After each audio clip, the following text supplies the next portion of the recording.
தமிழ்நாட்டில் வெறும் 7.25 கோடி 8 கோடி தான். பீகாரோட மிக குறைவான மக்கள் தொகை, ஆளுங்களா இருக்கிறாங்க, எல்லாம் இருக்குது. நிதியும் பிரச்சனை கிடையாது, நிதியும் இருக்குது. என்ன ஒரு 200-300 கோடி தான் ஆகும். அது அரசாங்கத்துக்கு அது பெரிய பணம் கிடையாது. இது நடத்திட்டு இது எல்லாமே கோரிக்கை வச்சிருக்கிறாங்க. ஆனா எனக்கு ஏத்துக்க முடியாது. என்ன தெரியுமா, முதலமைச்சர் சொல்றது எங்களுக்கு அதிகாரம் இல்ல. சட்டமன்றத்தில் ஒரு முதலமைச்சர் பொய் சொல்லி இருக்கிறது நீங்க பாத்திருக்கீங்களா? இதற்கு சட்டமன்றத்தில் முதலமைச்சர் 2 பொய்யே சொல்லியிருக்கிறார். இது இந்த சம்பந்தமா ஒரு பொய் என்ன சொல்லியிருக்கிறார்? சட்டமன்றத்துக்குள்ள தமிழக அரசுக்கு ஜாதிவாரி கணக்கெடுப்பு நடத்த அதிகாரம் கிடையாதுன்னு ஒரு பொய்யை சொல்லியிருக்கிறார். பிறகு எப்படி தெலுங்கானா எடுத்துனாங்க, பீகார் எப்படி நடத்தினாங்க, கர்நாடகா எப்படி நடத்தினாங்க, ஆந்திரா எப்படி நடத்துறாங்க, ஒரிசா எப்படி நடத்துறாங்க, ஜார்க்கண்ட் எப்படி நடத்துறாங்க, சத்தீஸ்கர் எப்படி நடத்துறாங்க, ராஜஸ்தான் எப்படி தொடங்கி நிற்கிறாங்க. இவ்வளோ மாநிலங்களுக்கு அதிகாரம் இருக்கு. ஆனா தமிழ்நாட்டுக்கு மட்டும் அதிகாரம் இல்லையா? ஏன்னா தமிழ்நாடு சைனாவில் இருக்கு.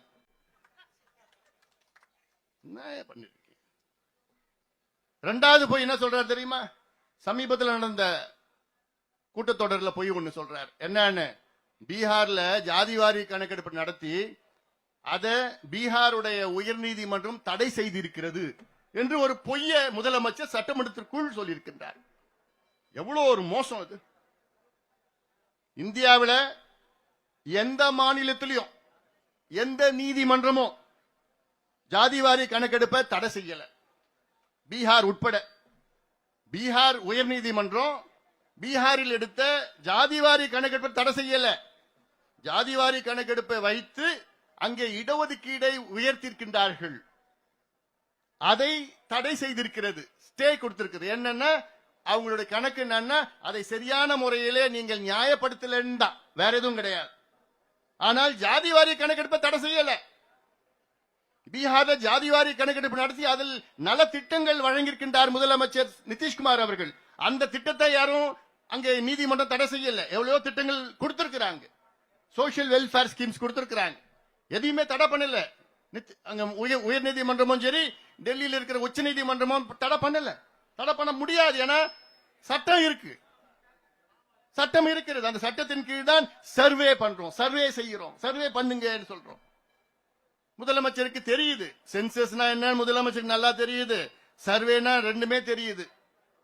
ஆனா இவர் நம்ம கிட்ட போய் சொல்லிக்கிட்டு எங்களுக்கு அதிகாரம் இல்ல, அதிகாரம் இல்ல, அதிகாரம் இல்லைன்னு சொல்லிட்டு பொய் சொல்லிட்டு இருக்கிற முதலமைச்சர் ஸ்டாலின் அவர்களே, பொய் சொல்வதை நிறுத்திக் கொள்ளுங்கள்.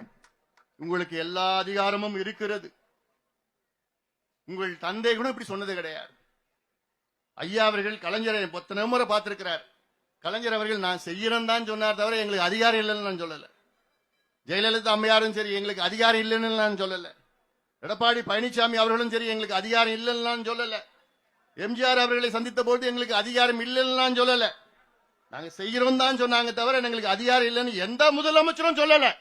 ஆனால் இப்ப இருக்கின்ற ஸ்டாலின் அவர்கள் வேண்டுமென்று எங்களுக்கு அதிகாரம் இல்லை என்று ஒரு பொய் மீண்டும் மீண்டும் தொடர்ந்து சொல்லிக் கொண்டிருக்கின்ற ஒரு முதலமைச்சரை எங்கேயாவது நீங்க பார்த்திருக்கிறீங்களா? இப்படி ஒரு முதலமைச்சரை. ஏன்னா அவருக்கு செய்யக்கூடாதுன்னு அவருக்கு எண்ணம். ஏன்னா அவர் சுத்தி 4-5 பேர் இருக்கிறாங்க. சுத்தி 4-5 பேர், அவங்க என்ன பொறுத்த இருக்கும், அவங்க 4-5 பேர் வியாபாரிகள். அவங்க அந்த அமைச்சர் பொறுப்பை வைத்து அதை வியாபாரம் செய்கின்ற வணிகர்கள், வியாபாரிகள். அவங்களுக்கு சமூக நீதிக்கு சம்பந்தம் கிடையாது. அவங்க தான் முதலமைச்சரை பார்த்து, ஐயோ நீங்க கணக்கெடுப்பு நடத்தினீங்கன்னா அப்புறம் இந்த ஜாதி இத்தனை சீட்டு கேட்பான், இந்த ஜாதி இத்தனை எம்பி கேட்பான், இந்த ஜாதி இத்தனை மாவட்ட செயலர் கேட்பாங்கன்னு ஒரு தவறான ஒரு கருத்தை அவங்க அவர்கிட்ட சொல்லி விட்டுறாங்க. அப்படிதான் நான் நினைச்சிட்டு இருக்கேன். அதனாலதான் நான் எடுக்க மாட்டேன் பிடிவாதத்தில் இருக்கின்றார். ஆக முதலமைச்சர் அவர்களே, உடனடியாக எடுங்கள். இன்னொன்னு, இன்னைக்கு துல்லியமா எந்தெந்த ஊர்ல, எந்தெந்த கிராமத்துல, எந்தெந்த தெருவுல, எந்தெந்த சமுதாயம் இருக்கு, அந்தந்த வீட்டுல எத்தனை பேர் இருக்கிறாங்கன்னு துல்லியமா பட்டியல் வச்சிருக்காங்க. யார் தெரியும்ல? திமுக தான்.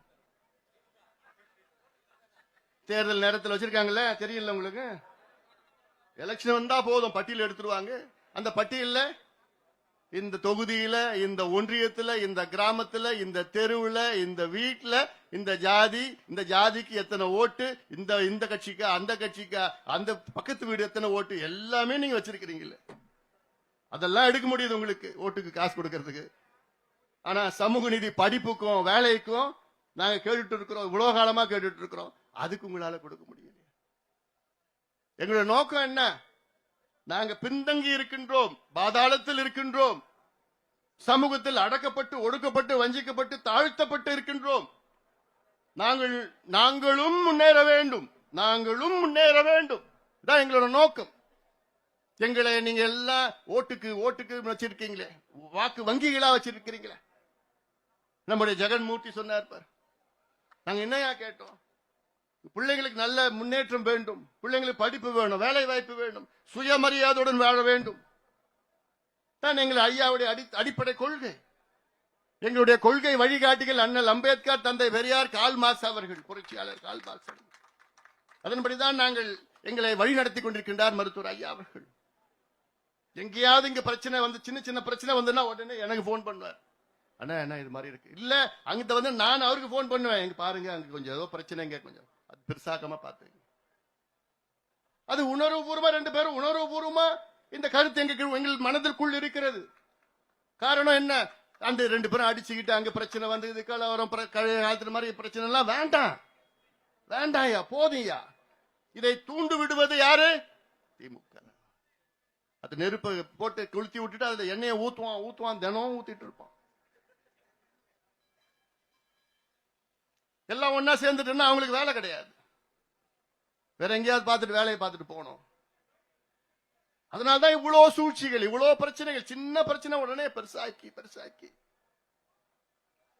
அதெல்லாம் வேண்டாம். அதனால இந்த நோக்கம் தான் எங்களோட நோக்கம். அதான் மீண்டும் சொல்வது என்ன? சமூக நீதி. நாங்களும் வாழ வேண்டும், நாங்களும் முன்னேற வேண்டும், நாங்களும் ஆள வேண்டும். நாங்களும் என்றால் என்ன? அத்தனை பேரும் தமிழ் சமுதாயம் ஆள வேண்டும். பாதாளத்தில் இருக்கின்றோம், பெரிய எண்ணிக்கையில் இருக்கின்றோம். ஆனால் எந்த முன்னேற்றமும் எங்களுக்கு இல்லை. அதுக்காகத்தான் இங்கே நாங்கள் வந்திருக்கின்றோம், கூடியிருக்கின்றோம்.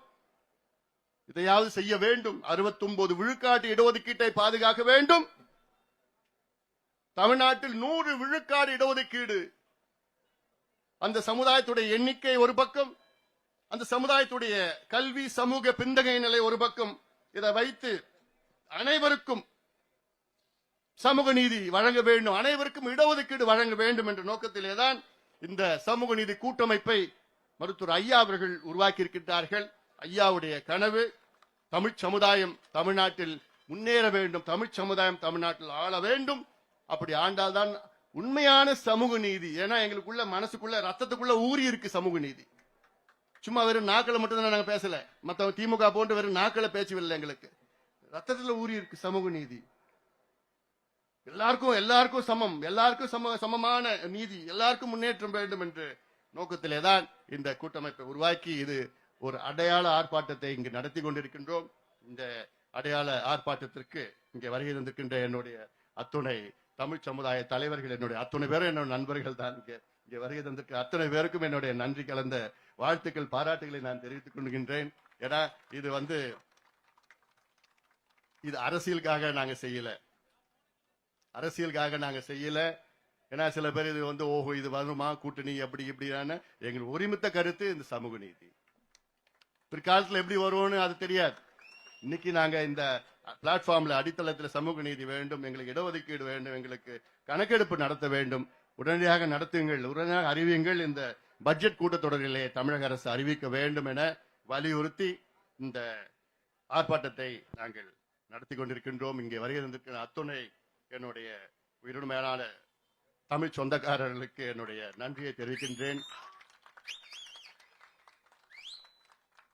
தமிழக அரசு இந்த பட்ஜெட் கூட்டத்தொடரில் அறிவிக்கவில்லை என்றால் அடுத்தடுத்து உடனடியாக பல கட்ட போராட்டங்களை தொடர்ந்து நாங்கள் நடத்தி கொண்டே இருப்போம். எங்களுடைய இலக்கு அடைகின்ற வரையில் தொடர்ந்து நாங்கள் நடத்தி கொண்டே இருப்போம் என்று இந்த செய்தியோடு நன்றியோடு அமர்கின்றேன். வணக்கம்.